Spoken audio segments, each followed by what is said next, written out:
What if the seat you paid for earned, rightfully yours, was quietly taken from you because of the color of your skin? What if, in front of your 8-year-old daughter, you were asked to move, not because of a mistake, but because someone else was seen as more worthy of that space? And what if the people making that decision didn't realize you were the CEO who owned a seat, not just on the plane, but on the board of the entire airline? This is the story of Dr.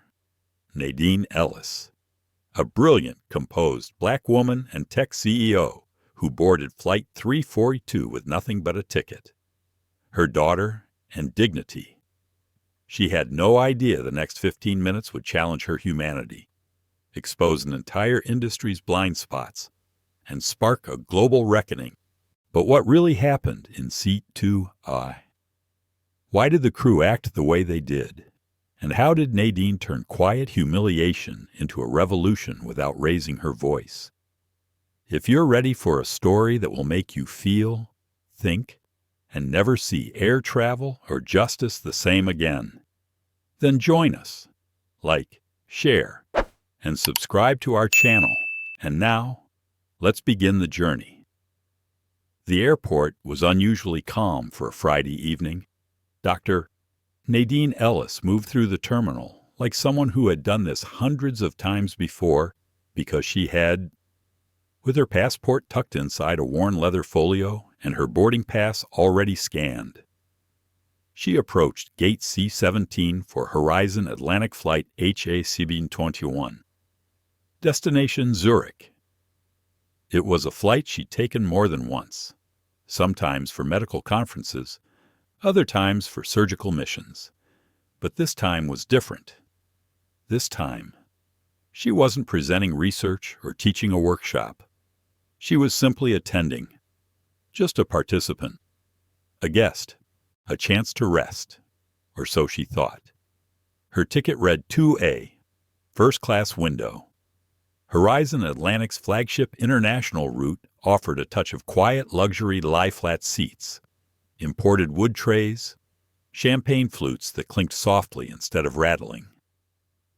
Nadine had come to appreciate these small dignities over the years, not because she needed them, but because they offered brief moments of silence from a world constantly asking her to prove her worth. She moved with intention, but not arrogance. Her clothes, an olive green knit jumpsuit and cream shawl, were soft, elegant, and unbranded.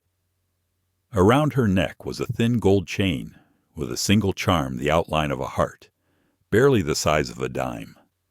In her right hand, she carried a structured tote in deep forest green leather.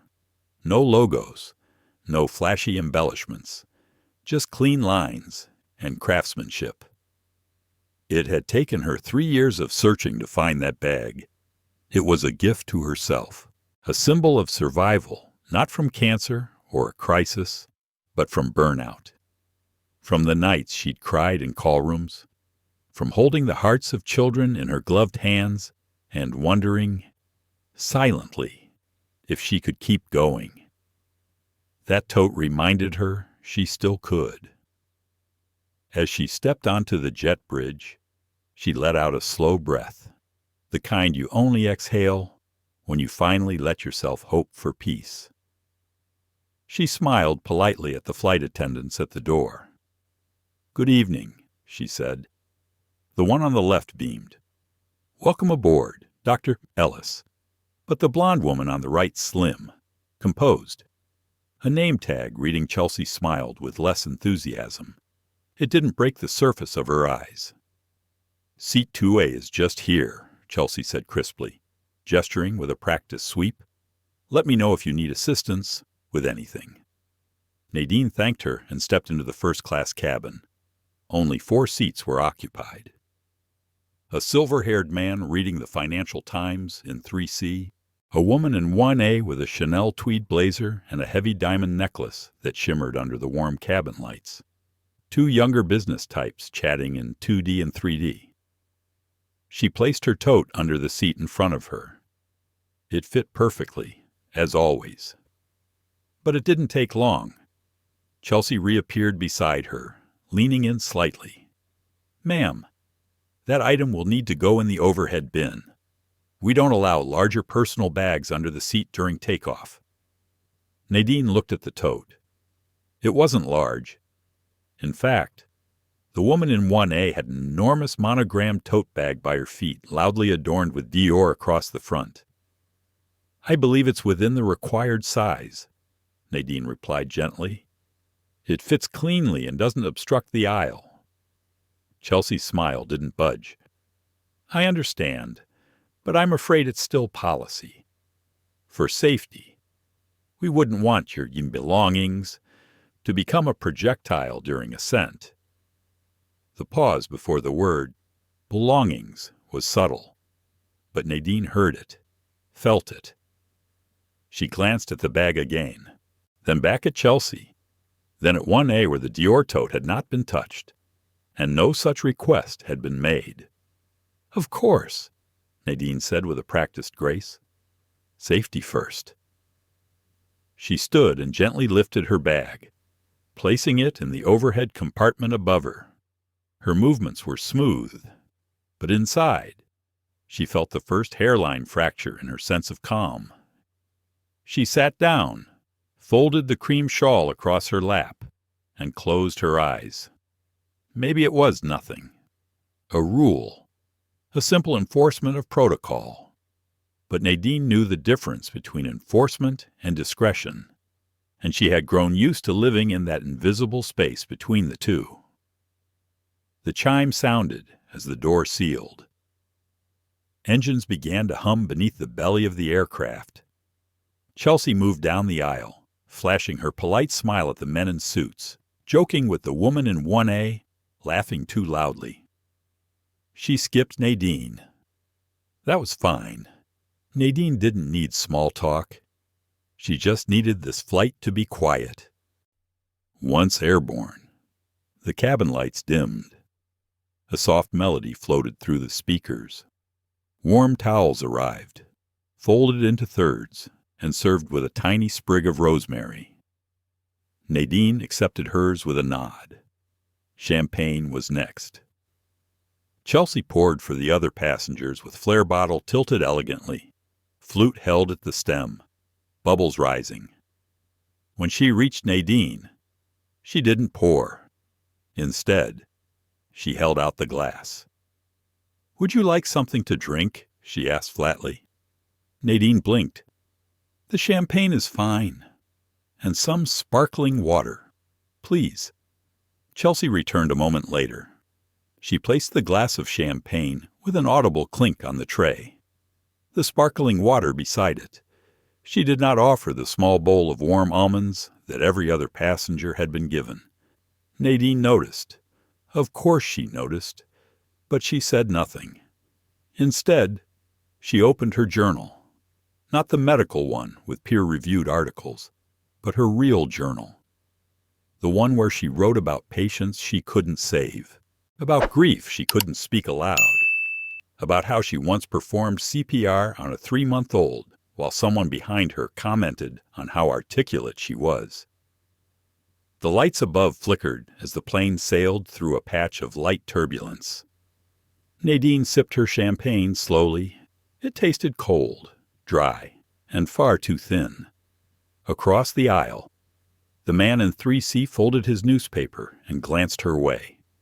Just for a moment. Then he returned to his reading.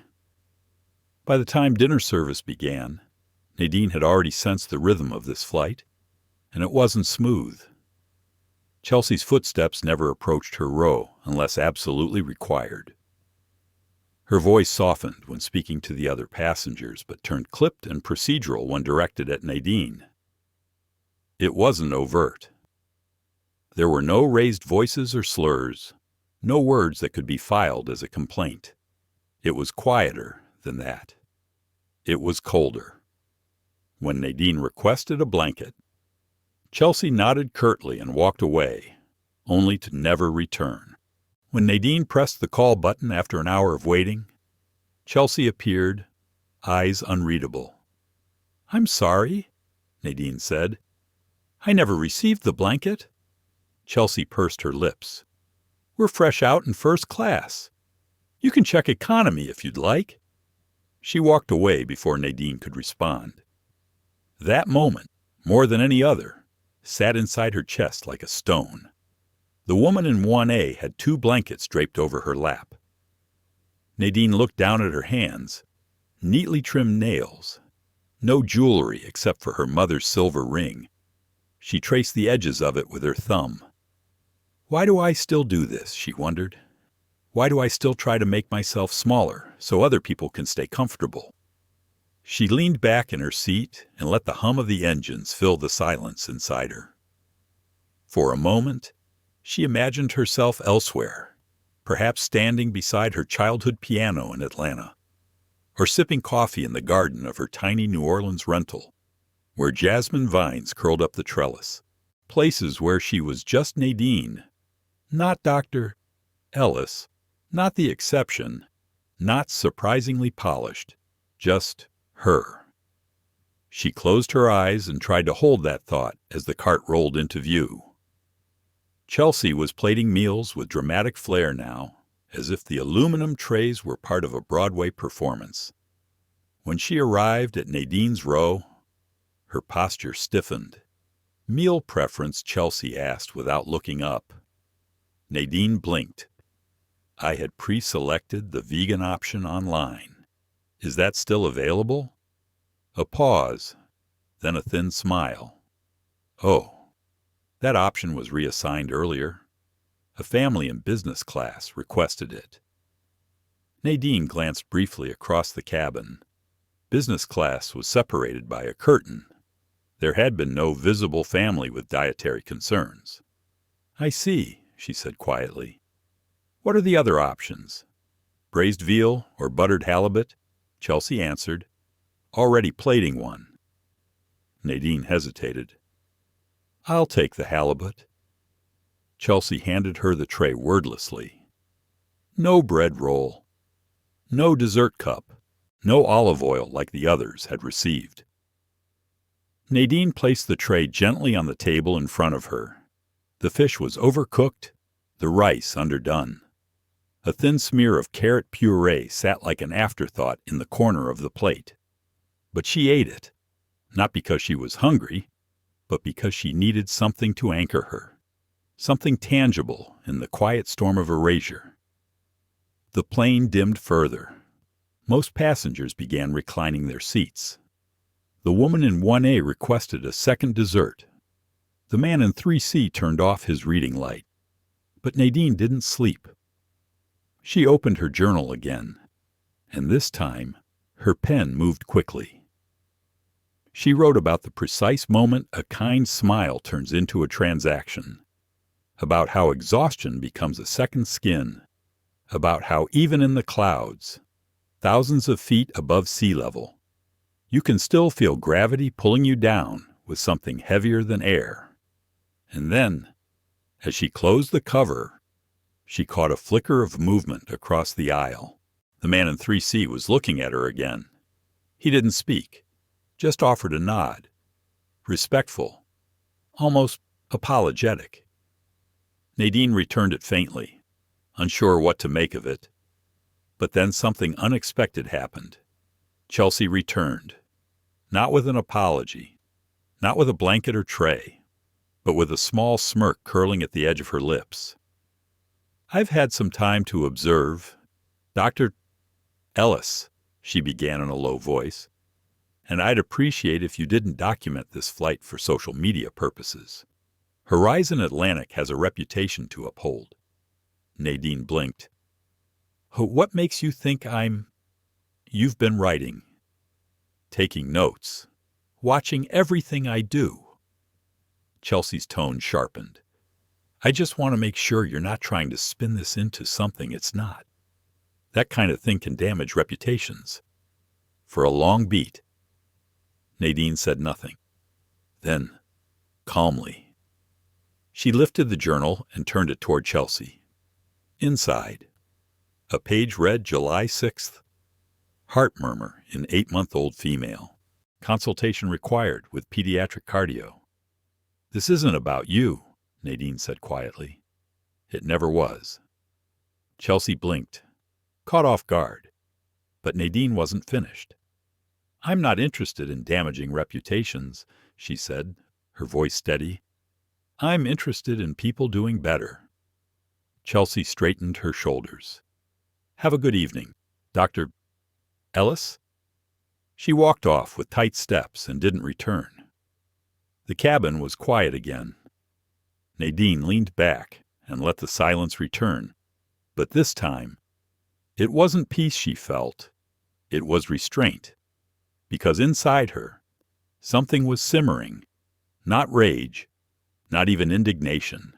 It was something slower, heavier, a recognition that even when you do everything right, dress properly, speak gently, follow the rules, you can still be made to feel like a threat, like an inconvenience, like less.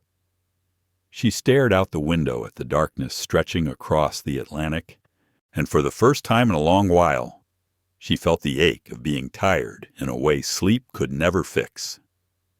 Behind her, a pair of footsteps approached quietly. She didn't turn around until the voice spoke. Excuse me, Dr. Ellis? It was the man from 3C. He stood there in a navy cardigan and slacks, eyes kind, jaw strong, silver hair swept neatly back. I couldn't help but overhear. A bit. Earlier. With the attendant. Nadine offered a soft nod. It's fine. No, it's not, he said gently. But thank you for pretending it is. There was something sincere in the way he said it. No performative guilt. Just quiet recognition. My name's Julian, he added. Julian Rhodes. She offered a faint smile. Nadine. Julian nodded. Well, Nadine, I hope someone else notices too. Then he returned to his seat. But that small moment lingered. Because sometimes, in a world that tries to mute your voice, the soft acknowledgement of a stranger can feel louder than applause. Nadine took another deep breath, and then, slowly, she allowed her body to rest. She did not know that this man, this quiet observer in 3C, was far more than he appeared. And soon, the balance of power in the cabin would shift entirely. Somewhere over the North Atlantic, the cabin lights dimmed to their lowest setting, casting everything in a soft, bluish hue. Most passengers had reclined their seats and pulled on eye masks, lulled by the soft roar of jet engines and the gentle rhythm of flight. But Nadine Ellis couldn't sleep. She lay still, her seat slightly tilted back, eyes open. Her fingers traced the edge of the silver ring on her left hand, a habit she'd picked up years ago during med school, back when she used to sit on hospital benches for hours, waiting for test results, praying for a patient to make it through.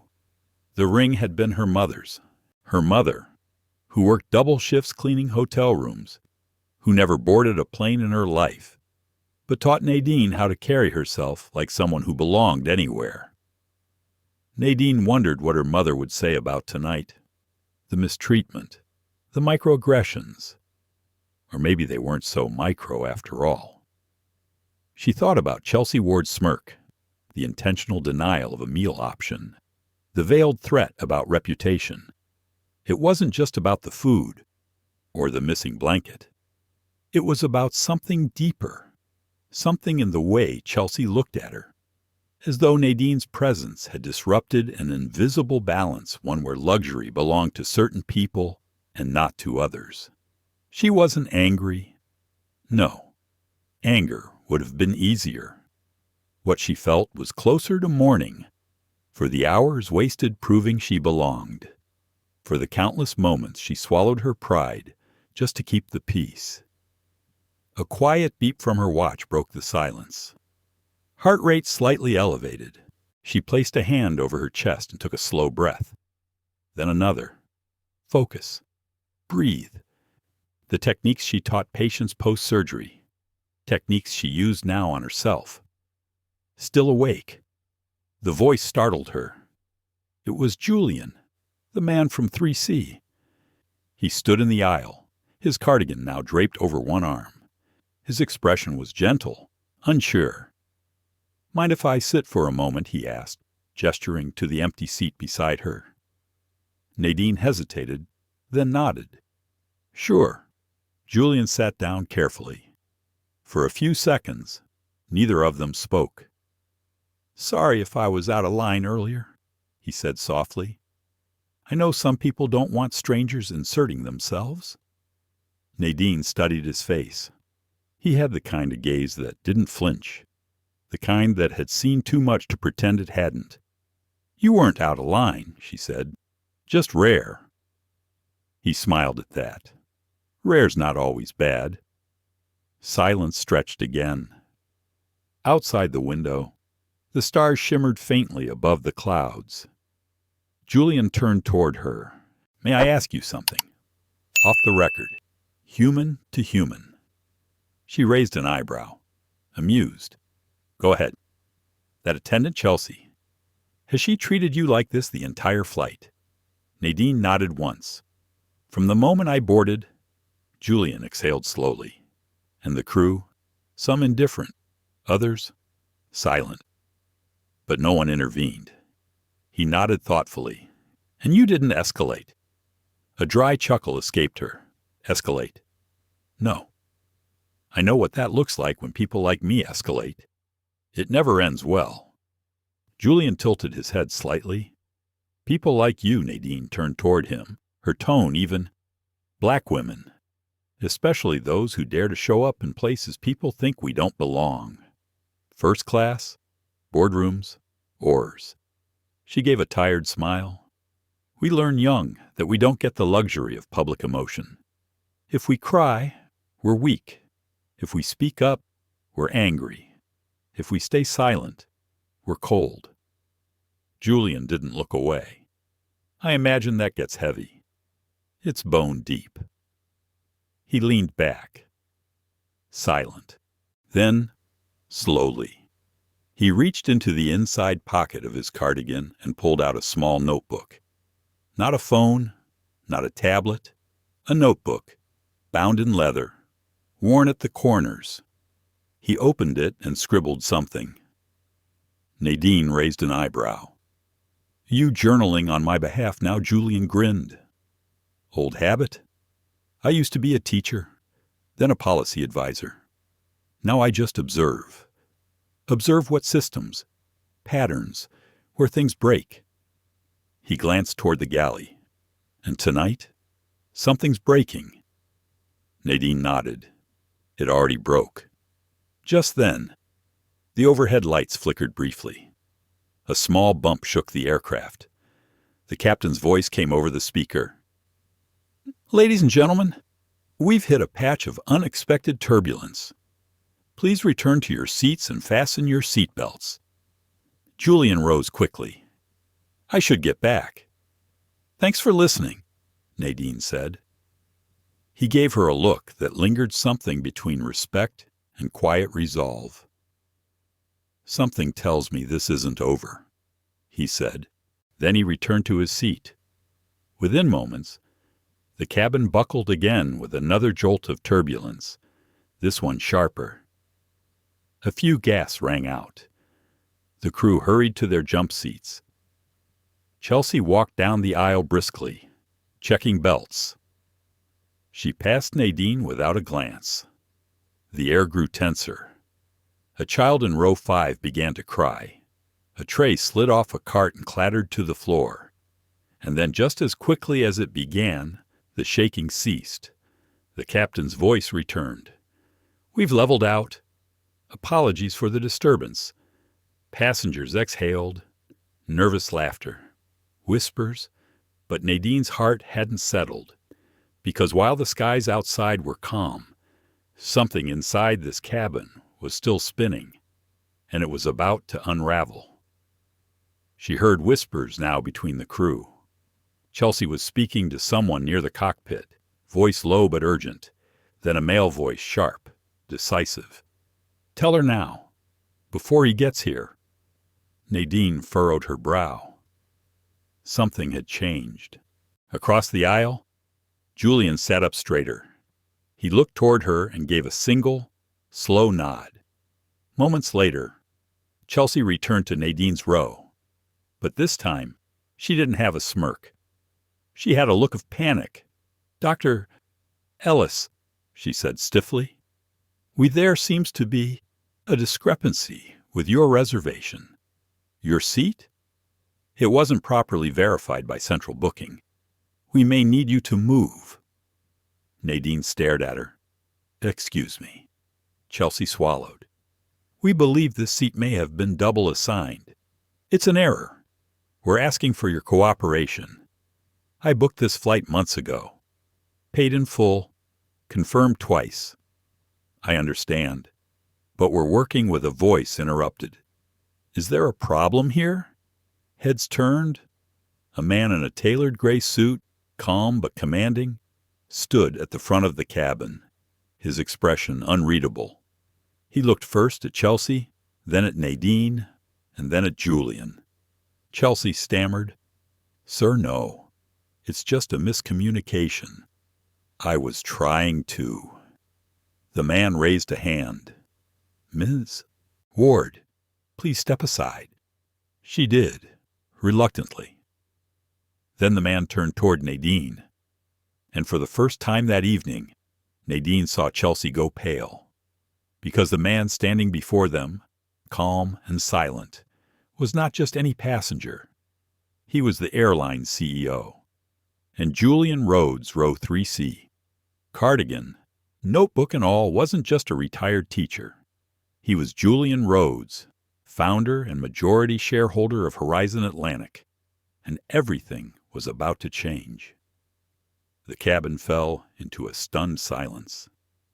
A ripple moved through first class as passengers leaned forward, trying to make sense of what they were witnessing. Julian Rhodes stepped forward from row 3C with the quiet authority of a man used to being underestimated. He didn't speak right away. He simply placed his notebook into the inside pocket of his jacket and turned to Chelsea Ward. Her voice was barely a whisper now. "Mr. Rhodes, I didn't realize. I thought you were retired." He tilted his head slightly. "Apparently I picked the wrong sweater for this flight." Then he looked toward Nadine, his voice lower now, directed just to her. "Dr. Ellis, would you like to remain in your seat?" She hesitated. "Yes." "Good. Then that's where you'll stay." Chelsea stood frozen, unsure whether to speak or disappear. Behind her, the rest of the crew had gone quiet. A few passengers nearby murmured something, but no one dared to interrupt. Julian turned to the front, where the man in the tailored suit waited. He looked like someone who'd just been pulled out of a luxury boardroom, pressed into the reality of accountability mid-flight. Nadine recognized him then. Mitchell Wren, CEO of Horizon Atlantic. She'd seen his name in trade articles always praised for innovation, sleek partnerships, polished speeches at investor conferences. He stepped forward now with the kind of poise that said he hated being surprised. "Julian," Mitchell said, his voice firm but too controlled. "We could have addressed this privately." Julian didn't flinch. "You had 7 hours to do that." "You didn't." Mitchell glanced toward Nadine. "This has all been unfortunate. I assure you we're handling it." Julian raised an eyebrow. "By harassing a paying passenger, by lying about double bookings." Mitchell sighed. "Let's not escalate." Julian nodded slowly. Then he stepped to the side, gesturing toward Nadine. "Then let's start with this," he said. "Apologize to her." Mitchell blinked. To her. Mitch, not to me. To her." A pause. Then Mitchell looked at Nadine. She didn't move, didn't blink. Her hands rested in her lap, clasped. "I'm sorry," Mitchell said, his voice thin. "This situation was poorly handled. It should not have occurred." Nadine nodded once, saying nothing. Mitchell turned back to Julian. Can we speak somewhere else? After, Julian replied. After we finish this. Julian turned again to Chelsea. You're done for this flight. Take a seat in the galley. Her eyes widened. But you'll be escorted off at landing, Julian said calmly. And you'll receive notice from the Ethics Committee within 48 hours. Your file's already been flagged. Chelsea's voice cracked. You don't have the authority. Julian stepped forward, his tone quiet but final. I own the chair your supervisor sits in. And I built this airline from a 2-root puddle jumper in Savannah to a global fleet. Don't confuse my silence for absence. Chelsea backed away. The cabin door hissed slightly as she disappeared behind the galley curtain. The tension in the air didn't fade. It transformed. Something had shifted. And yet, Nadine still felt the weight in her chest. Not relief, not vindication, but something else. Julian turned to her again. I'm sorry, he said softly. You should have never been put through that. Nadine gave him a small smile, her voice steady. You didn't put me through it. Julian looked at her as if seeing something deeper now. Then he nodded and stepped back to his seat without fanfare. Mitchell followed him, muttering into his earpiece, jaw tight, and then the cabin lights returned to their normal hue. Dinner was served again, quietly, this time with options and apologies from a young attendant who avoided Nadine's eyes. Passengers ate in silence. Nadine pushed her tray away after a few bites, appetite dulled by the adrenaline. Her thoughts drifted, not to Chelsea or Mitchell, but to the passengers who watched it all and said nothing, to the ones who'd exchanged looks but kept their heads down, to the ones who would tell this story later with phrases like awkward moment or tense situation instead of what it really was. Discrimination, masked in professionalism, wrapped in policy. Later in the flight, a tap came at her armrest. It was a woman from row 5, early 60s, white hair in a loose twist, soft scarf draped around her neck. I just wanted to say, she whispered, you handled that with such grace. I don't think I could have stayed so calm.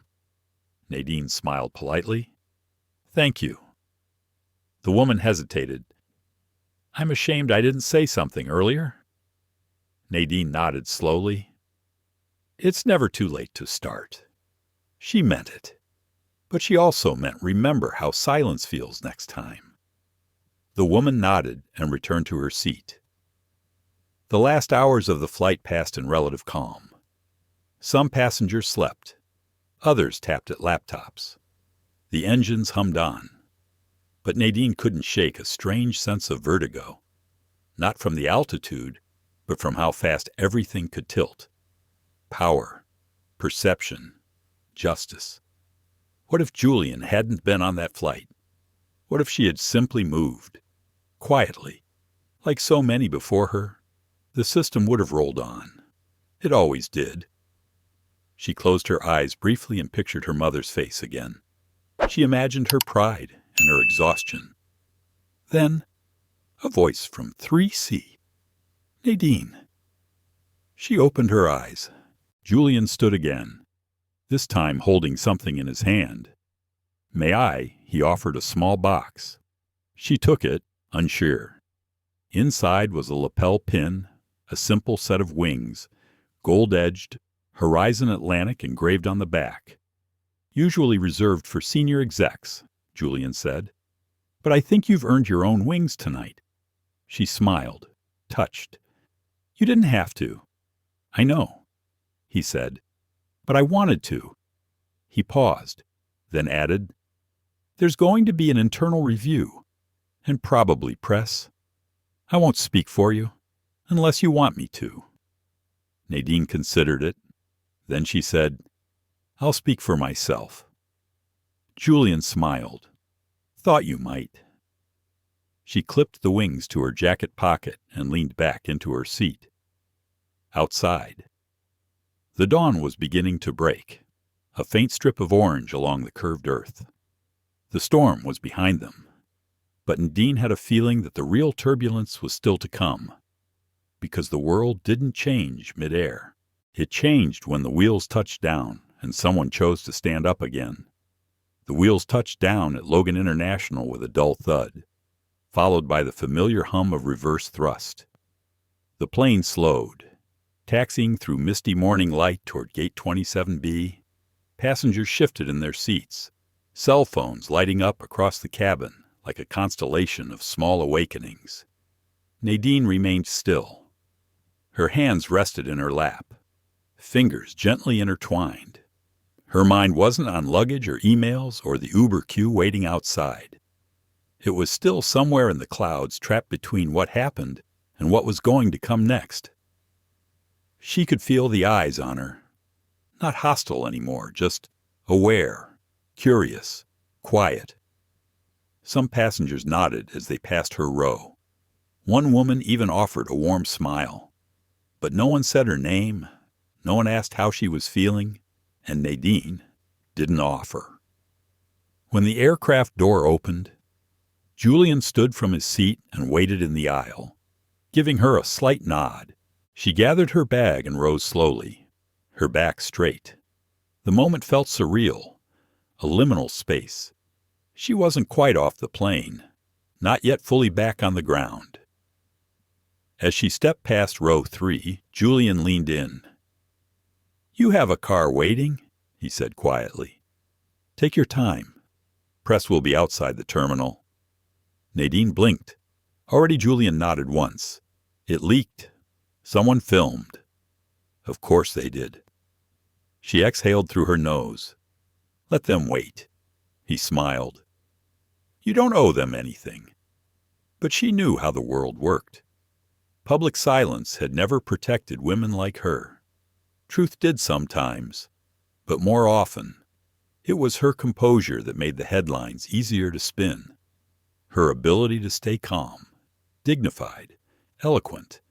Rage was reserved for others. Her power had to be wrapped in reason. Still, Nadine nodded. "I'll speak when I'm ready." Julian handed her a business card. Not glossy, not ostentatious, just cream paper, black serif font. "Nadine," he said, "this won't stop here. The board will want a report. The industry will too. I know. If you need resources, legal, emotional, strategic, you have my number now." She studied him. "Why are you doing this?" His gaze softened. "Because I know what it costs to be invisible in plain sight." Then he stepped back, allowing her to exit first. As Nadine moved through the jet bridge, the cool air hit her face. It was jarring, like coming up for air after being underwater far too long.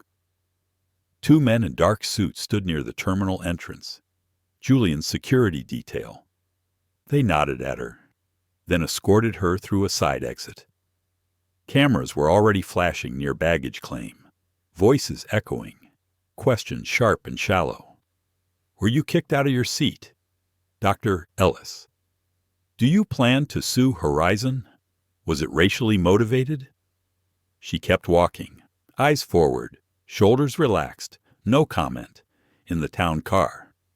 Silence stretched. The driver didn't speak. She appreciated that. Outside the window, Boston passed by in soft tones. Fog against red brick, damp leaves pressed against sidewalks. The world looked the same, but Nadine felt entirely different. Her phone buzzed, first with text colleagues, friends, reporters she hadn't spoken to in years. Then came emails, subject lines like "supportive of your strength" and "please consider our platform an urgent request for interview." Nadine closed the app. She needed space, stillness. She needed to think not just about what had happened, but what it meant. She thought back to the little girl in 2B, Maya, with the pink headphones and curious eyes. She'd watched the entire thing unfold, silently clutching her iPad. Had anyone talked to her afterward? Had her mother? What did Maya learn from that moment? That standing up for yourself came with consequences? That being black and composed wasn't always enough? Nadine rubbed at her temple. This wasn't just about her. It never had been. Her car pulled into the underground garage of the Jefferson Hotel. A private elevator took her up to the 9th floor. The suite was elegant, but not excessive. Wood accents, soft lighting, fresh orchids near the window. She set down her bag, kicked off her flats, and walked toward the mirror. For a long moment, she stared at her own reflection. She looked the same. Same pressed curls, same tired eyes, same quiet resolve. But inside, something had shifted. She wasn't the woman who boarded that plane anymore. There was a weight to this story. Not just the humiliation, but the pressure to carry it well, to speak wisely, to represent something larger than herself again. And yet she felt tired, not weak, just honest. She pulled out her journal and sat at the desk. Her handwriting was small and deliberate. October 4th. What happened to me today happens to women like me every day. But the world only listens when power is watching. I wonder what might have happened if Julian hadn't been in 3C. Would anyone have helped me? Or would I have just been that woman who made a fuss? There's something terrifying about how fragile justice can be when it depends on who's looking. And something liberating when you choose to look back anyway. I will speak. But not to satisfy the media. Not to punish anyone. I will speak for Maya. For every girl who watched and said nothing because she thought it was normal. For the women who wrote to me tonight saying, "That's happened to me too." For the tired, soft-voiced women who have been told their presence is inconvenient. I will speak because silence never saved us, and because dignity is not something you ask to be given. It is something you decide to keep.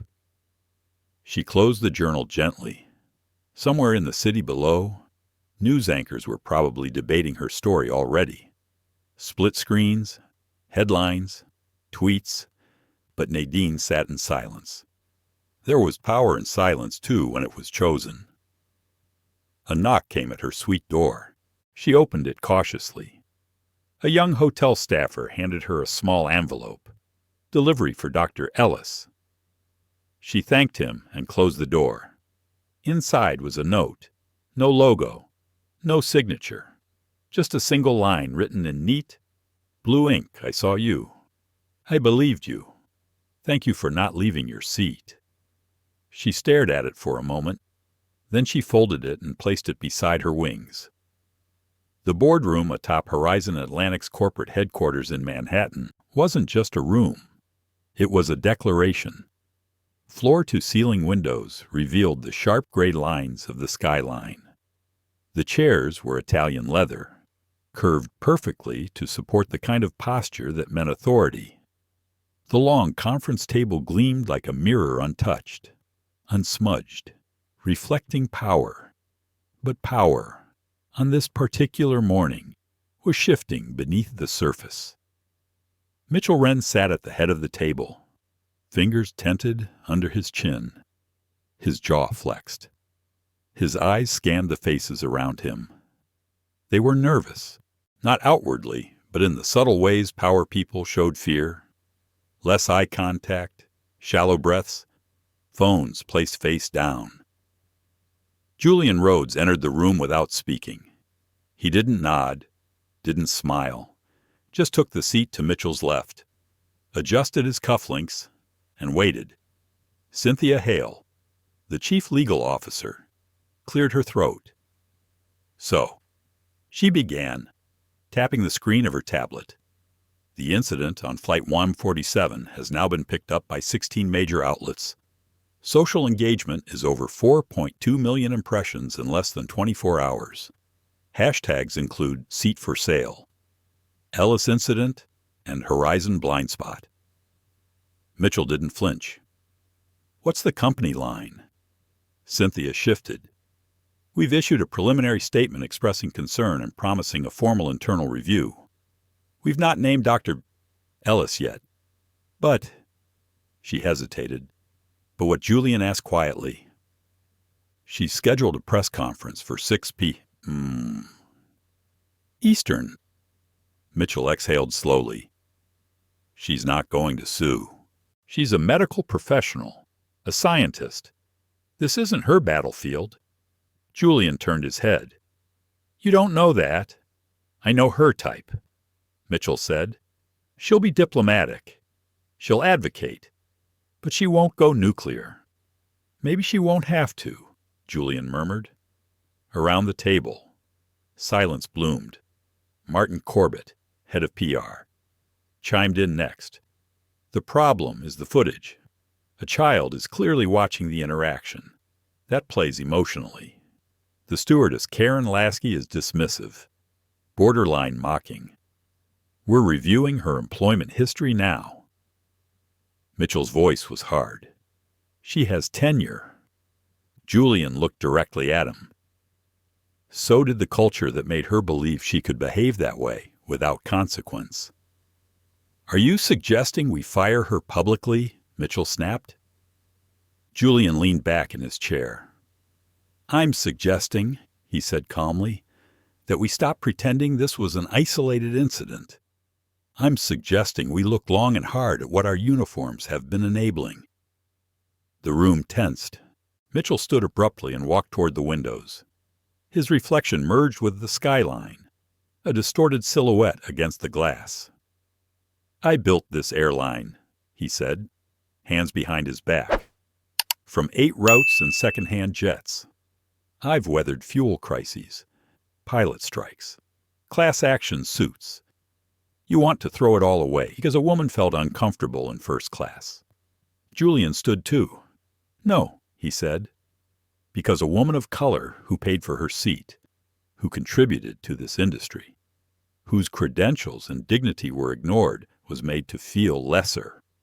And because millions of women, black women especially, are watching to see whether we care.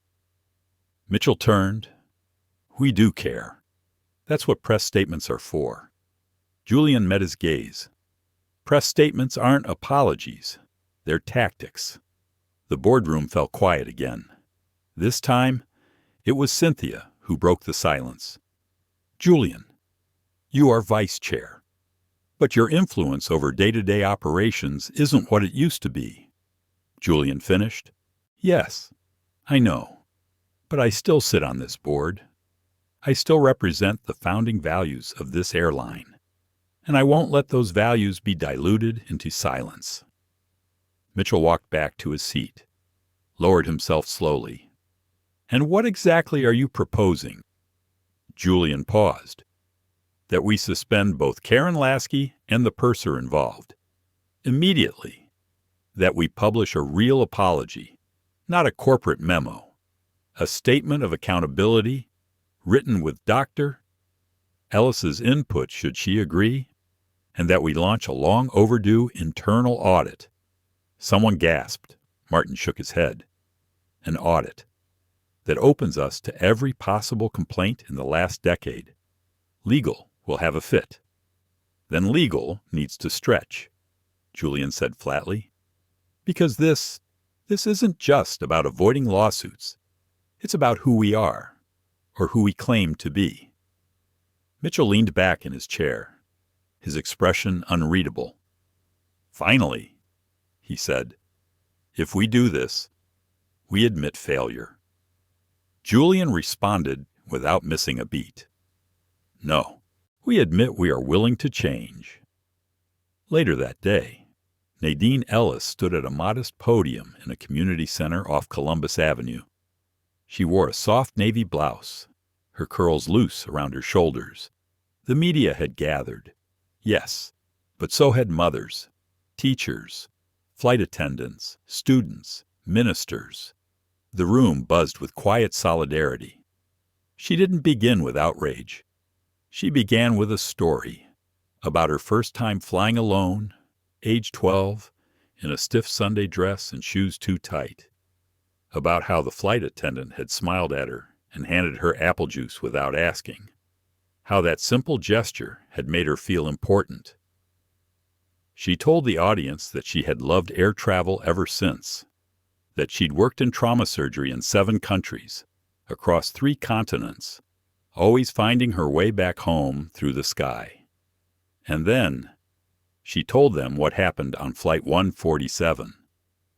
She didn't cry, but her voice softened when she said Maya's name. She didn't name Karen Lasky, but she described what it feels like to be made invisible in front of an entire plane.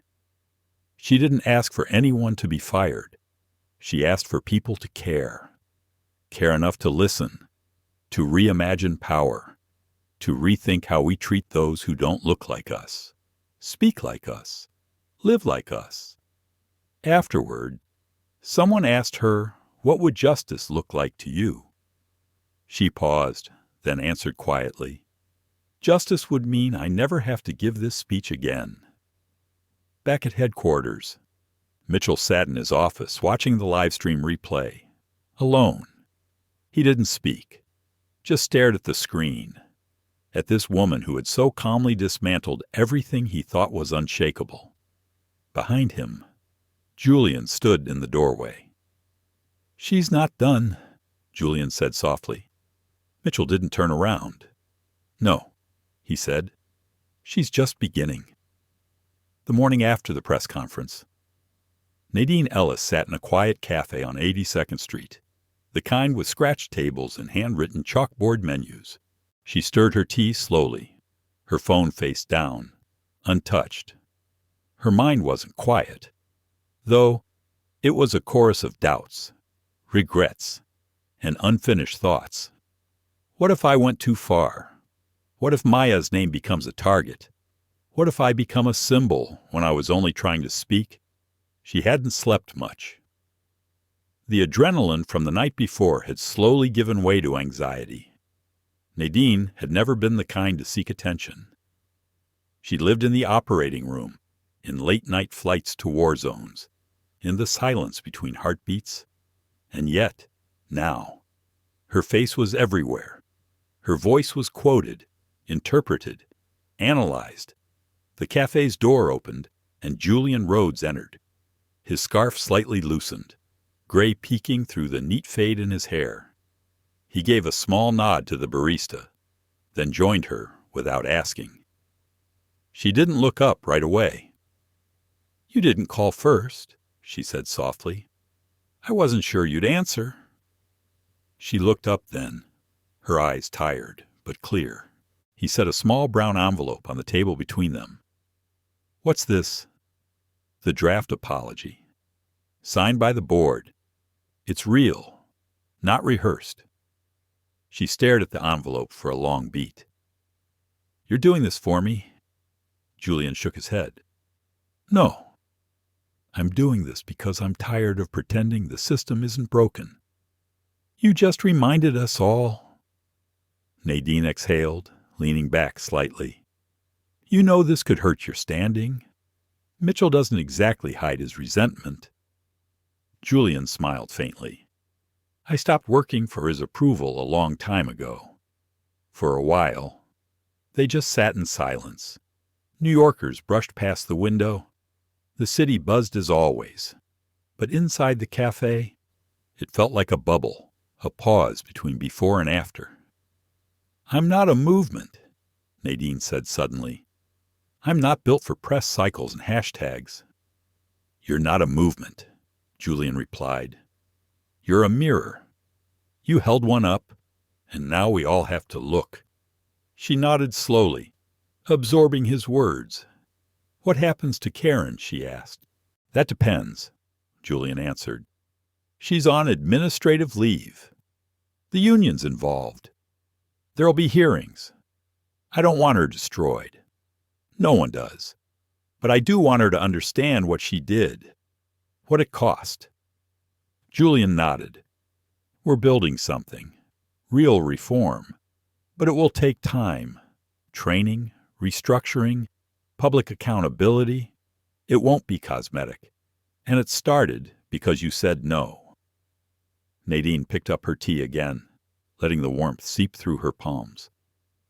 Then I hope we build it right. At the same moment across town, Karen Lasky sat in her apartment in Queens, blinds drawn, nursing a glass of Chardonnay at 10 ohm. Her lawyer had advised her to stay quiet, stay offline, and prepare for a statement. But the silence was unbearable. Her inbox was full of hate. Her name was trending, but not for reasons she could ever control again. She kept watching the video, over and over. The way her lips curled, the way her hand gestured dismissively. How Maya recoiled, how Nadine had sat still, dignified, calm, but wounded. Karen hadn't seen it that way in the moment. She had seen a passenger who questioned protocol, who didn't smile, who had too many questions, who didn't look like her usual VIPs. But watching it back now, it looked very different. It looked like everything people said about her might be true. She wasn't a monster, she told herself. She was tired. She had flown 5 back-to-back legs. Her own mother was in hospice care. Her supervisor had snapped at her that morning. The pressure had been immense, but none of that explained the look in that little girl's eyes. Karen set the wine down, rubbed her temples. She didn't want to be famous for this. She didn't want to be remembered as the face of everything wrong. Her phone buzzed. A text from her younger brother. Are you okay? People are saying awful stuff. She stared at the screen. No, I think they're right. Then she turned the phone over again and cried into her palms. Later that evening, the airline released the official statement. It ran on their website, social media platforms, and was read aloud on every domestic flight over the next 48 hours. Horizon Atlantic recognizes that no seat, no rank, no status should override a person's basic dignity. We acknowledge the events on Flight 147 and extend a sincere apology to Dr. Nadine Ellis, her daughter, and all passengers who witnessed this incident. We are committed to rebuilding trust through transparency, accountability, and change, effective immediately. All crew will undergo expanded anti-bias training, and a formal Equity Oversight Council will be established to monitor compliance and culture. We will do better. Maya heard the announcement on her way home from school. She tugged on Nadine's sleeve. Mom, they said your name. Nadine smiled softly. I guess people are listening now. At Horizon headquarters, Julian watched the early response numbers spike. Most were supportive. Others called it performative. Some claimed it was too late. Mitchell hadn't spoken to him all day. But that night, Julian received a message. One line. You did what I should have done years ago. He didn't respond. He just sat with the words. Let them echo in the quiet of his office. Change, real change, never arrives with trumpets. It begins in discomfort, in tension, in loss, and that's what they were all learning. Sometimes justice doesn't feel like a victory. Sometimes it feels like letting go of who you were, so you can become who you were meant to be.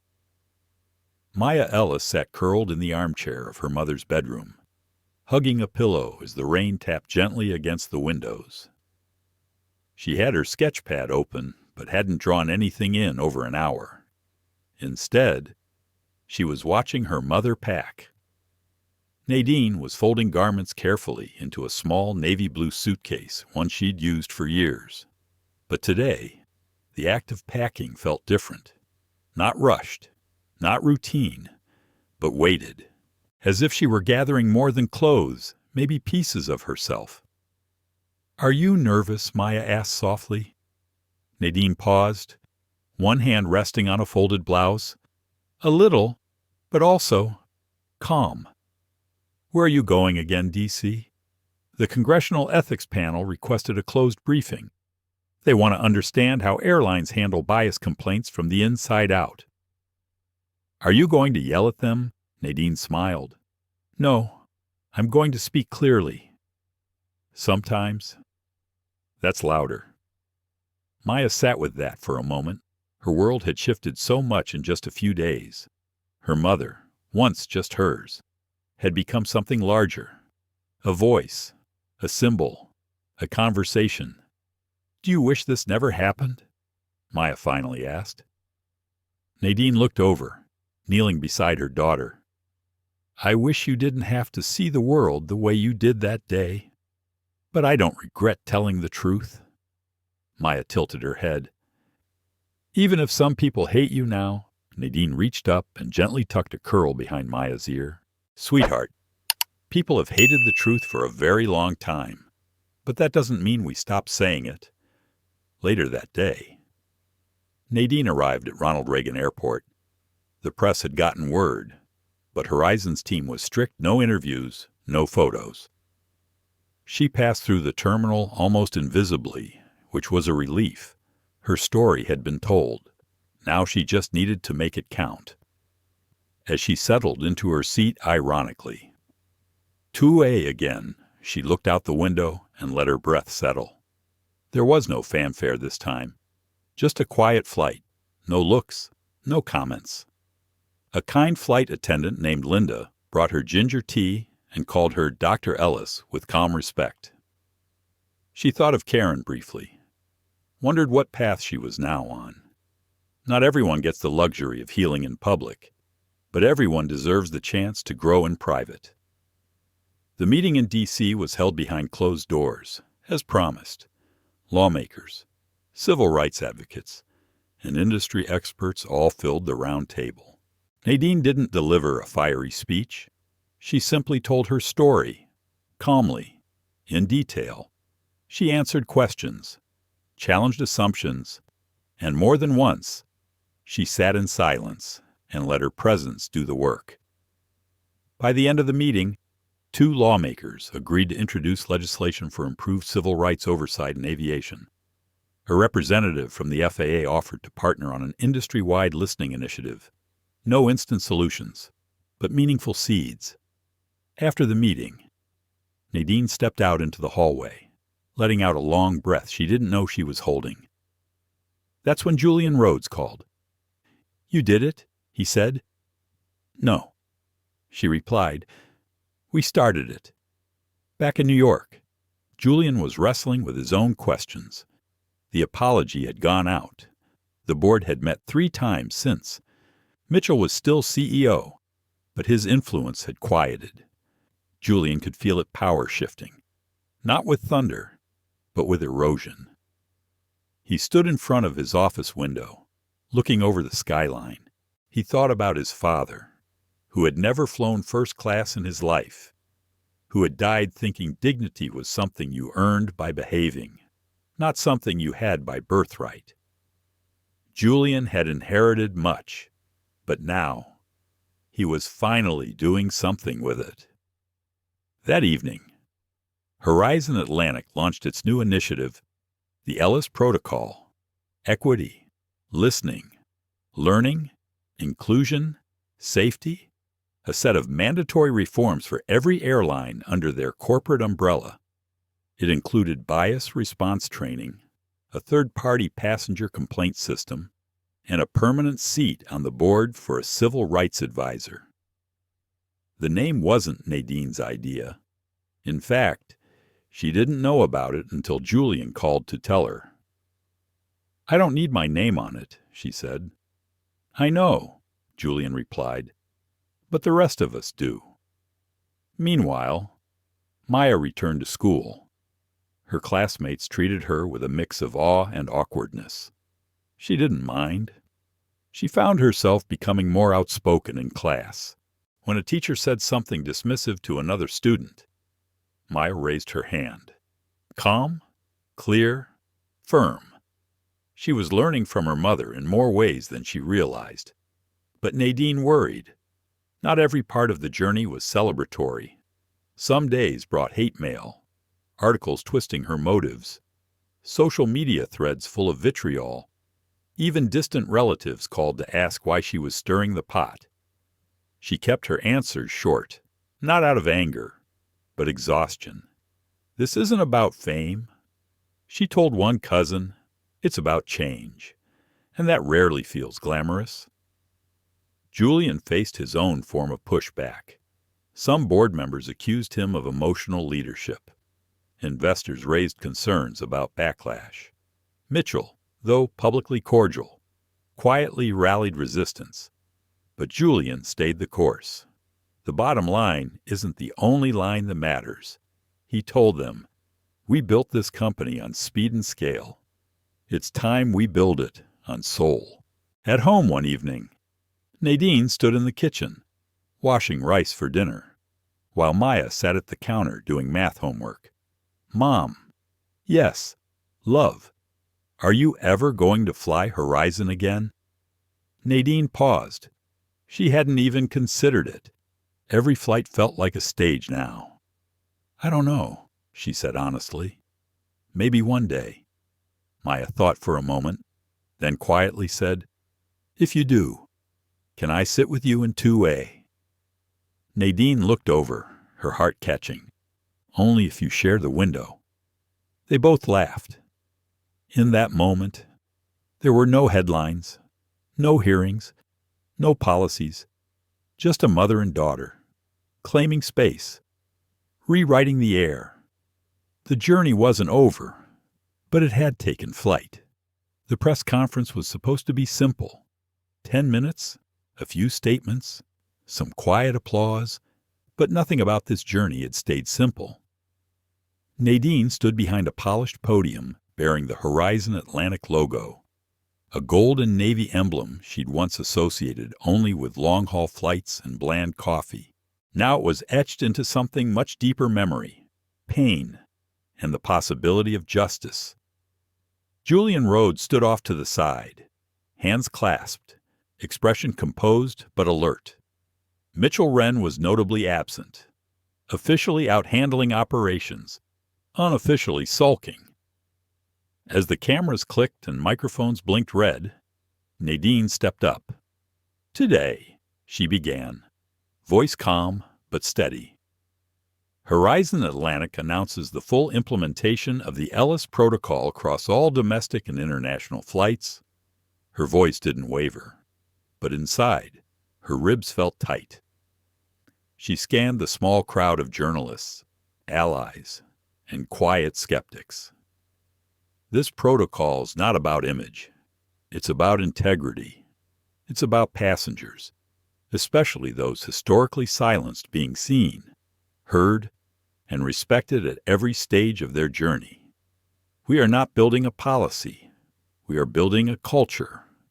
There was a pause, not forced, just necessary, like space between breaths. This isn't the end of the story. She continued, but it might just be the start of a better one. Applause came not raucous, but sincere. That night, Julian walked Nadine to her car in the underground garage beneath Horizon headquarters. The lighting was dim, echoing their footsteps in metallic rhythm. You handled that beautifully, he said. She gave him a small smile. You think they believed it? He shrugged. Some will. Others won't. That's not our job. Our job is to act like it's true until it becomes true. Nadine leaned against her car. You ever wonder what this all costs? Julian paused. Every day. There was silence between them. Familiar now. Not awkward. You've changed, she said. So have you. He looked at her for a long moment before adding, and so has the world. A little. That's not nothing. But the pushback came fast. 3 days later, a leaked internal memo surfaced emails between Mitchell Wren and 2 board members mocking the Ellis Protocol as cosmetic PR and labeling Nadine as over-emotional. The public backlash was immediate. Protests sprang up at major airports. Horizon's social media pages were flooded with calls to remove Mitchell. Civil rights groups demanded transparency.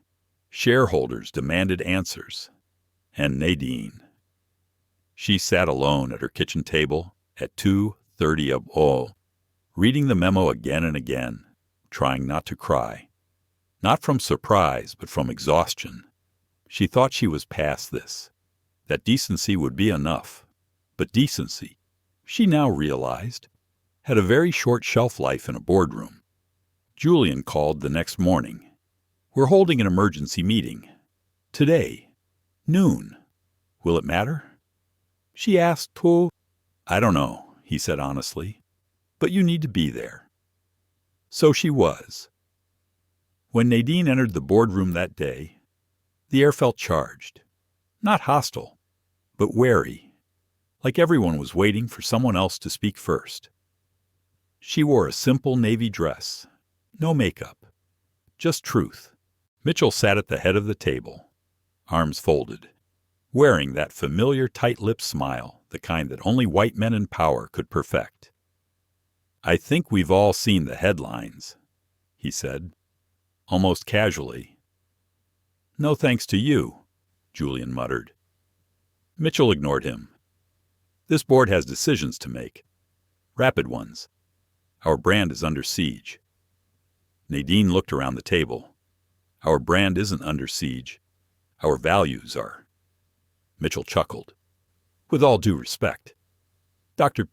Ellis, you're not a branding expert." "I'm not," she said calmly. "But I know how it feels to have your humanity dismissed. And I know the cost of silence." Another board member, Sharon Park, cleared her throat. "We didn't approve the leak. We're looking into it." "It's not the leak that's the problem," Nadine said. "It's what was inside." The room went still.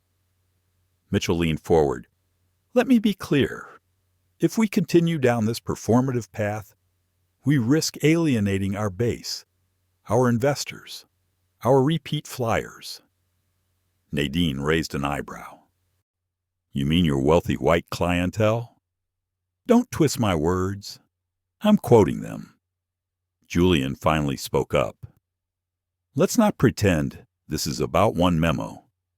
Mitchell has resisted this change from the start. He's undermined every reform. This isn't leadership, it's sabotage." The room stirred. Mitchell scoffed. "So now the surgeon wants to run an airline." "No," Nadine said. "I just want to ride one without being humiliated." It was Sharon who finally said what needed saying.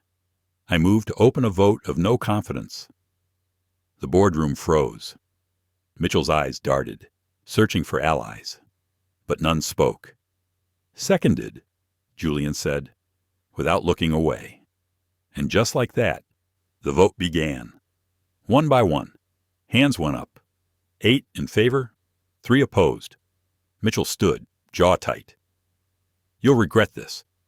"No," Nadine said, standing with him. "I already regretted letting it go this far." After he left, the room remained quiet. It was Julian who finally broke the silence. "Let's get to work." In the weeks that followed, the culture inside Horizon Atlantic began to shift not just in policy, but in practice.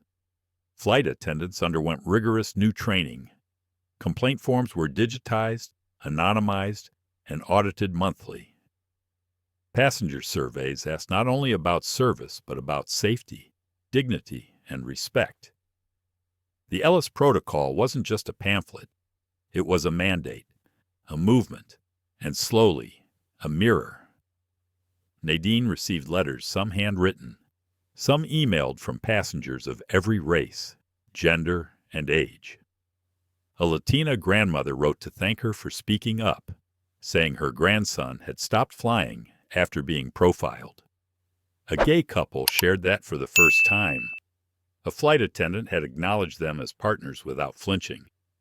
A white mother admitted that after watching the press conference, she sat her son down to talk about privilege for the first time. And then there was the message from a Horizon pilot. I used to think this kind of training was fluff. Now I realize it was missing from my entire education. Thank you for holding the mirror up, even when we didn't want to look. Not every message was kind, but enough were, enough to know the turbulence had been worth it. One evening, as Nadine stood in her backyard watching Maya chase fireflies, Julian arrived unannounced, carrying 2 cups of hot cocoa. "You keep showing up," she teased. "I'm persistent." They sat on the porch swing, shoulders barely touching. "Do you miss surgery?" he asked. "Every day." "You going back?" She hesitated. "Maybe. But right now, this matters too." Julian nodded. "You've become something bigger than one hospital. I never wanted that. I know. But sometimes, the world calls you up anyway." They sat in silence, the air filled with summer insects and quiet strength. Later, as Julian got up to leave, he turned to her. "You know, I used to think turbulence was the worst part of flying, and now I know. Sometimes, it's just proof you're moving forward." Nadine smiled. So was she. It had been 6 weeks since the boardroom vote. 6 weeks since Mitchell Wren was quietly escorted out of the Horizon Atlantic building with his legacy folded into a manila envelope. 6 weeks since the first Ellis Protocol training course launched in Miami with skeptical glances and guarded silence. 6 weeks since the story stopped being just Nadine's and became everyone's. And now, for the first time since the ordeal, Nadine Ellis was boarding a plane. She stood at Gate 7 of JFK International, her boarding pass clutched in one hand, Maya's tiny fingers curled into the other. The flight was bound for Denver, just a 3-hour trip to visit Nadine's sister and decompress. Or so she hoped. The terminal hummed with airport noises, the rolling of suitcases, muffled announcements, the sharp hiss of espresso machines. But underneath the ordinary rhythm, Nadine felt a subtle tension. Like the plane she was about to board wasn't just another aircraft, it was a test, a mirror, a reckoning. As they approached the gate, the attendant, a young man named Trevor, looked up and froze. "Dr. Ellis," he asked. Nadine offered a gentle smile. "Just a passenger today," he stammered, then composed himself. "Of course. Your seats are ready. Pre-boarding for you and your daughter. Thank you for everything you've done." Maya beamed. "My mommy made flying better for everybody." Trevor chuckled, visibly relaxing. "Yes, she did." As they stepped onto the jet bridge, Nadine exhaled. Her heart pounded, not out of fear, but anticipation. It was strange, walking into the very system she had helped reshape. Would the change hold? Would it matter inside the plane? A middle-aged black flight attendant named Vanessa greeted them with warm eyes and a quiet nod. "Welcome aboard, Dr. Ellis," she said. "You're in 2A and 2B. We're honored to have you." Nadine gave her a grateful glance. "I'm just here to see my sister." Vanessa leaned in slightly, her voice lower. "That may be, but what you did, it rippled through more than policy. It gave people like me permission to speak again." Before Nadine could respond, Maya tugged on her sleeve. "Can I sit by the window?" "You always do," Nadine replied, smiling. They settled in, and for the first few minutes, everything felt almost normal. Passengers filed in, storing luggage, claiming armrests. A teenage boy wearing headphones bobbed his head to a silent beat. A tired mother wrestled a car seat into place while soothing a fussy infant. A silver-haired couple in matching sweaters argued over whose turn it was to take the aisle seat. Just life, Nadine thought. Then came the woman in row 3. Blonde, mid-40s, designer bags slung over one shoulder, and irritation etched into every step. She reached her seat and glanced at Maya, then Nadine, then back at Vanessa. "Excuse me," the woman said, her tone already sharp. "Is that child supposed to be in first class?" Vanessa blinked. "Yes, ma'am. She's listed under Dr. Ellis's reservation." "Well, that can't be right," the woman replied. "I paid full fare. I don't want to spend the next 3 hours listening to cartoons and snack wrappers. Surely there's a policy about that." "There is," Vanessa said calmly. "Children are allowed in first class if they're properly ticketed." "Which she is." The woman's lips curled. "Fine. But if she cries, I expect to be moved." Nadine watched it all without flinching.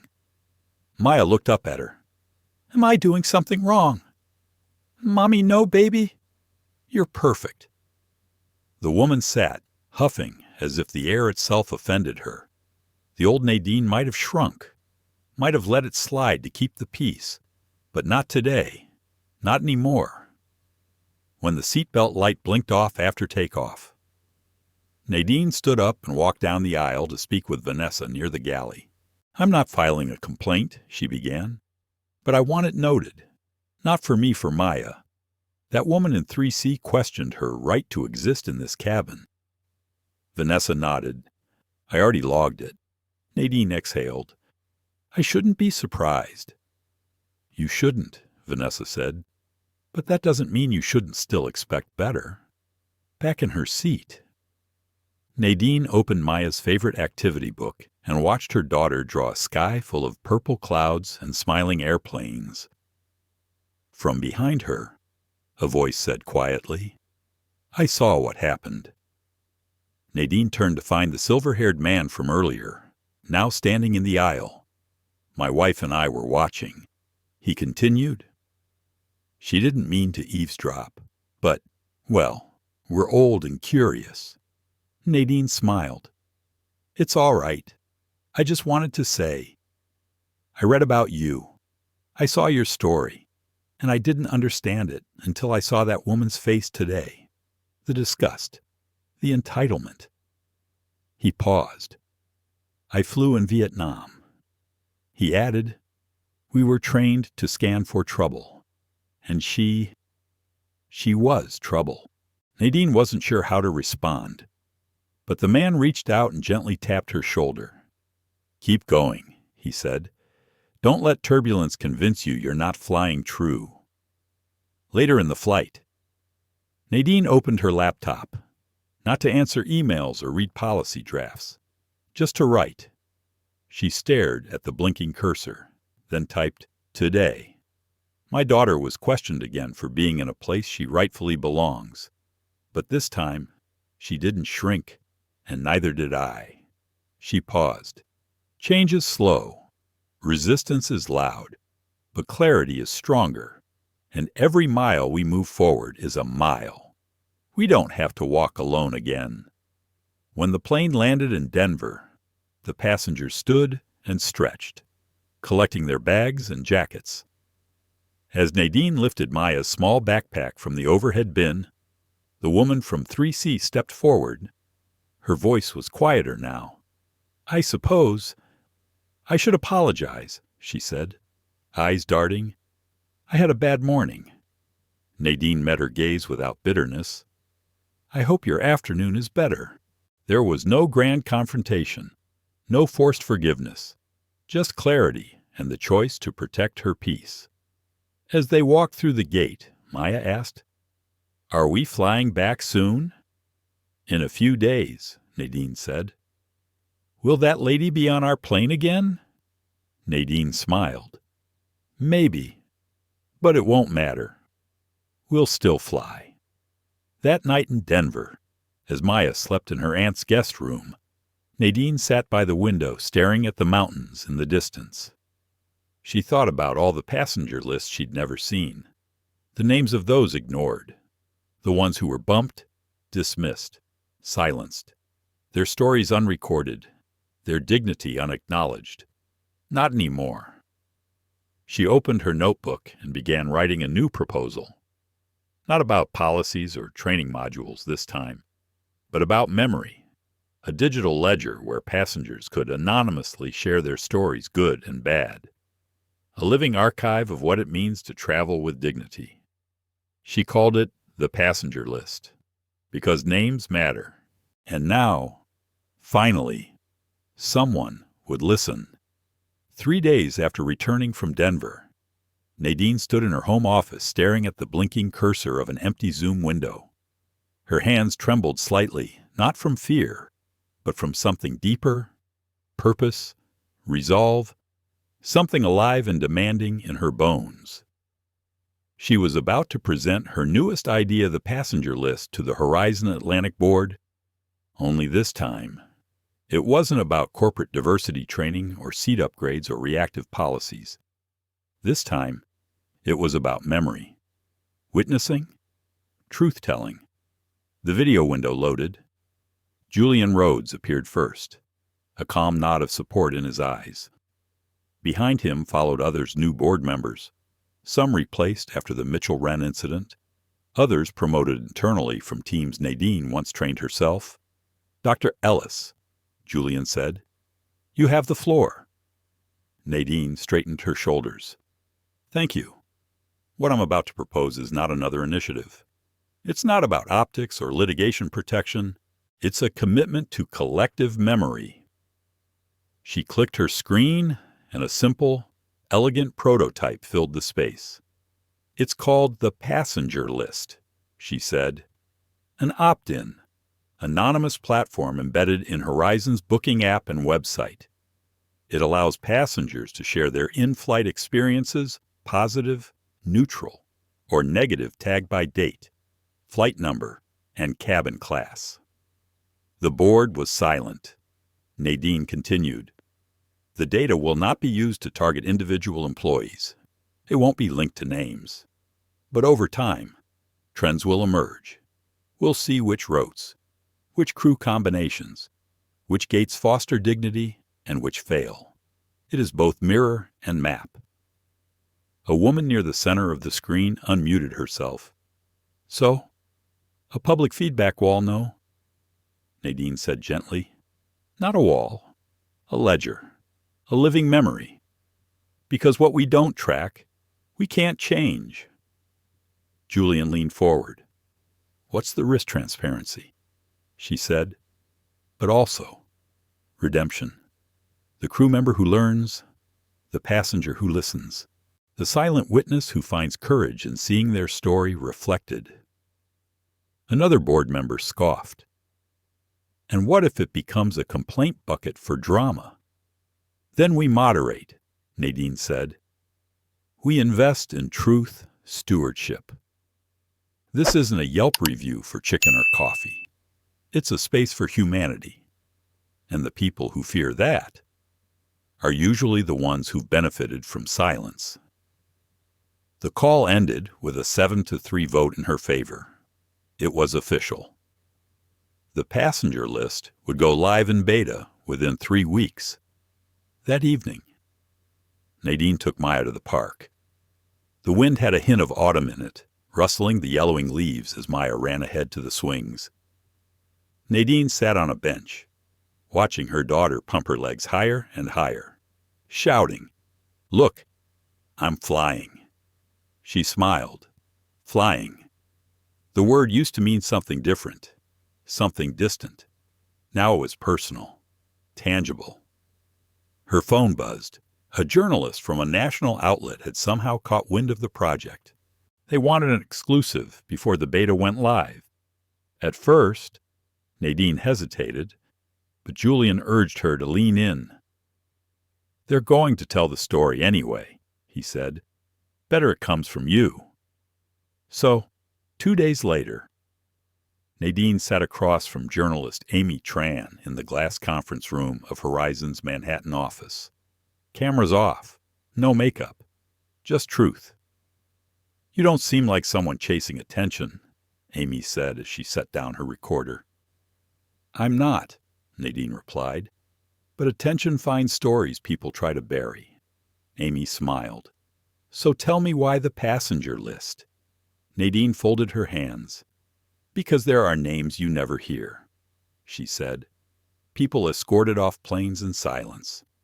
Women moved without consent. Children stared at like anomalies, and their stories vanish.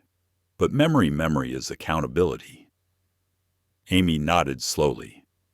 Do you see yourself as an activist? I see myself as a mother, Nadine said. A passenger. A witness. The article went viral within 24 hours.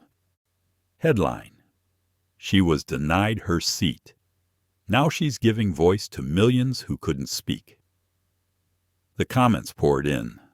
Thousands of passengers shared their own stories, some heartbreaking, others healing.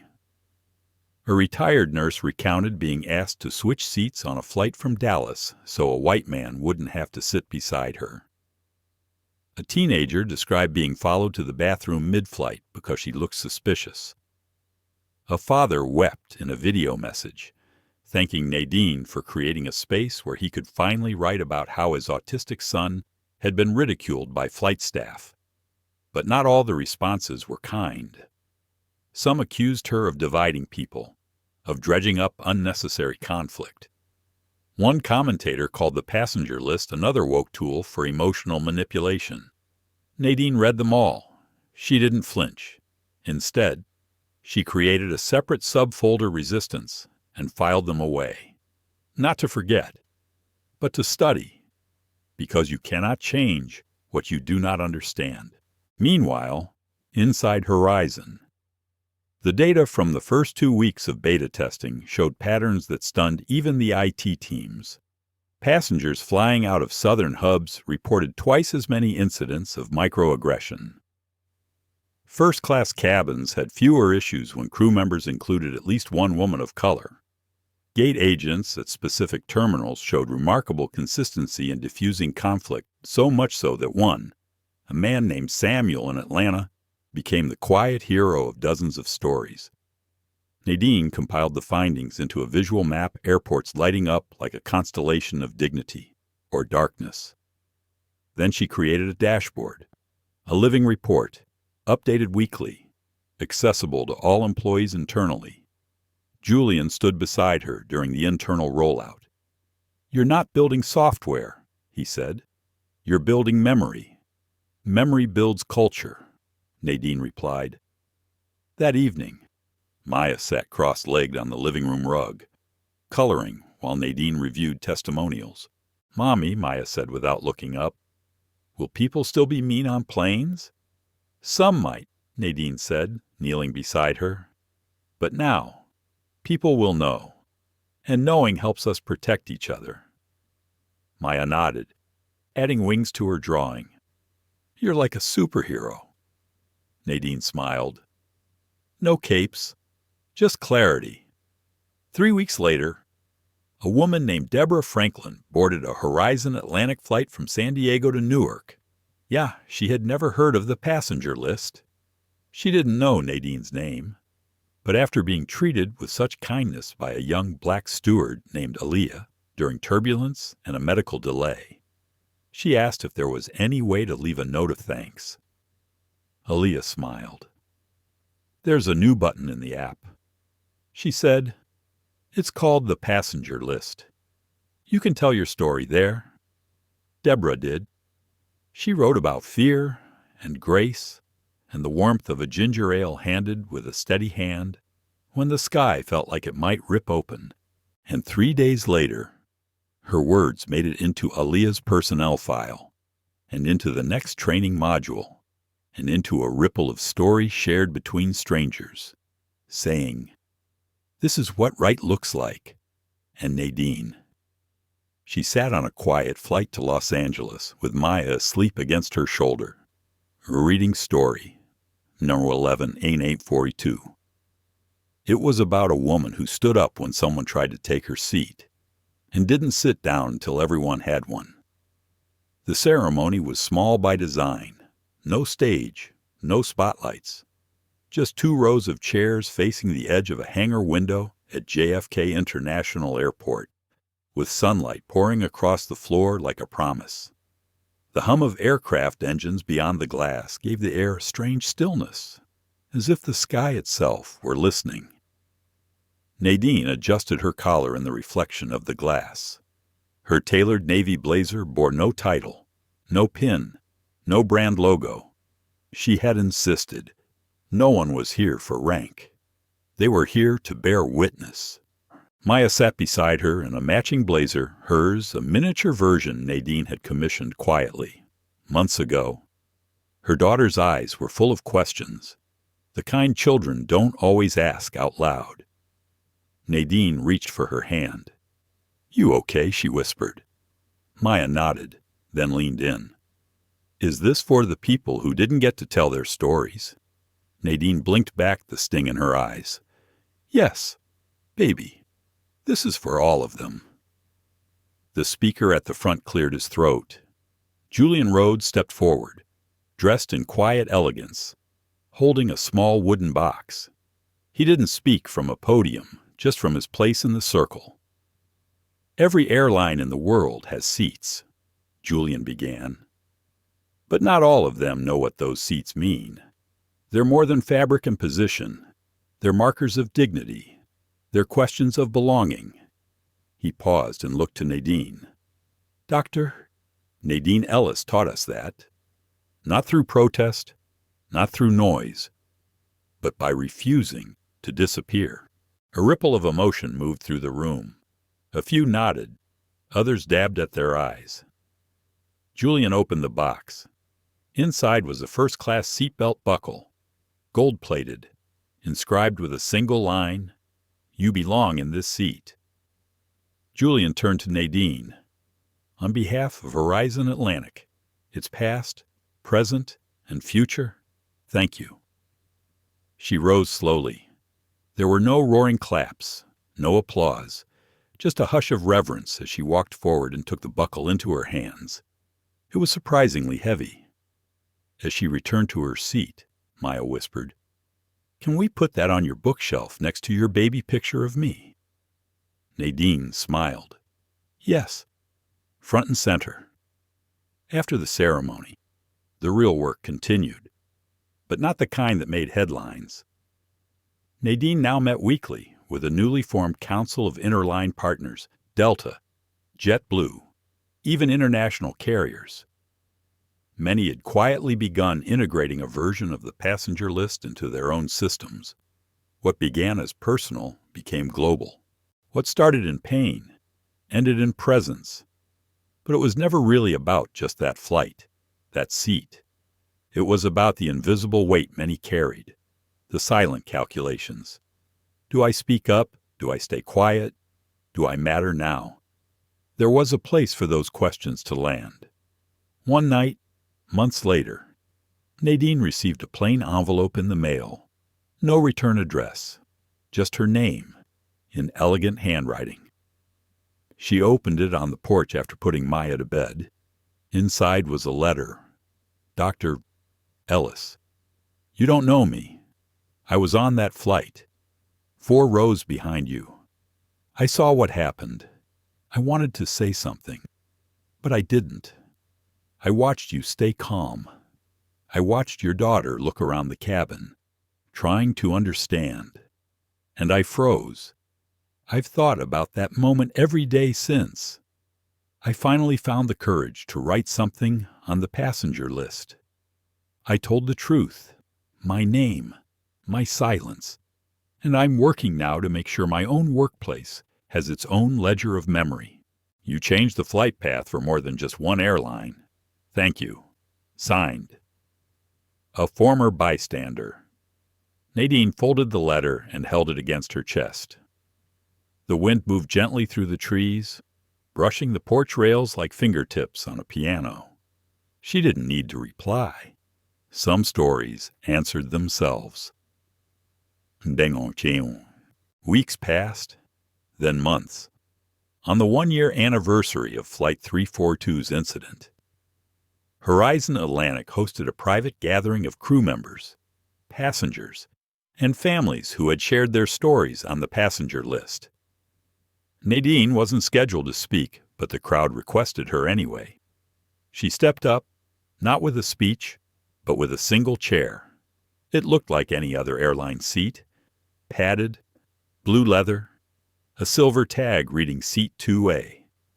"This," she said, resting her hand on the headrest, "is not just a seat. It's a decision." She let the silence settle. A decision to see someone, or ignore them. A decision to make someone feel like they matter or like they're a mistake. Her voice never rose, but her words landed like steady waves. We often think injustice is loud, but more often, it's quiet, casual, a reassignment, a shrug, a smile that never reaches the eyes. She turned to the chair. This seat taught me what silence costs, but it also taught me something else. She looked out at the crowd. That we don't need everyone to fight loud. We need more people to stay when it's uncomfortable, speak when it's awkward, witness when it's inconvenient. People stood without being asked. It wasn't ovation, it was acknowledgement. Nadine walked down the steps, past the chair, and into the crowd. Maya ran to her and hugged her waist, saying, "Can we go home now?" "Yes," Nadine whispered. "Home sounds perfect." That night, Maya climbed into Nadine's lap with a book in hand, a new one she wrote at school. The cover read, "The Girl in Seat 2A." Inside were crayon drawings of a little girl with brown curls and a woman in a navy blazer. There were other figures, some mean, some kind. But the story ended with the little girl flying through clouds, carrying a list of names behind her like a kite tail. Nadine didn't speak, just held her daughter close. And somewhere, in the silence, in the space between breath and memory, she understood. Justice wasn't always loud. Sometimes it was a story whispered between generations. Sometimes it was a seat no one could take from you ever again. And sometimes it was the quiet miracle of staying in your place until the world rose up to meet you there. In just 15 minutes, Nadine Ellis lost her seat, but gained something far greater clarity, courage, and change. Her story wasn't just about a chair on a plane. It was about how easily dignity can be stripped in public view, and how quietly injustice can wear a uniform and a smile. But Nadine didn't scream. She didn't beg. She stayed still. She stayed present. And because she stayed, the world had to move. She inspired policies. She changed an airline. She showed her daughter and all of us that silence can be power when it's rooted in truth. But let's not forget what sparked it all, a moment of everyday racism. A decision that said, "You don't belong here." And how many times does that happen? Without cameras, without witnesses, without justice. This story asks us to do more than feel. It asks us to notice, to remember, and to make sure that when someone is quietly erased, we don't stay quiet too. If Nadine's story moved you, please like this video, share it with someone who needs to hear it, and subscribe to our channel for more powerful, real stories that honor truth, fight injustice, and heal through humanity. Because sometimes justice isn't loud. It's a seat you refuse to give up. And a daughter who remembers. See you in the next story.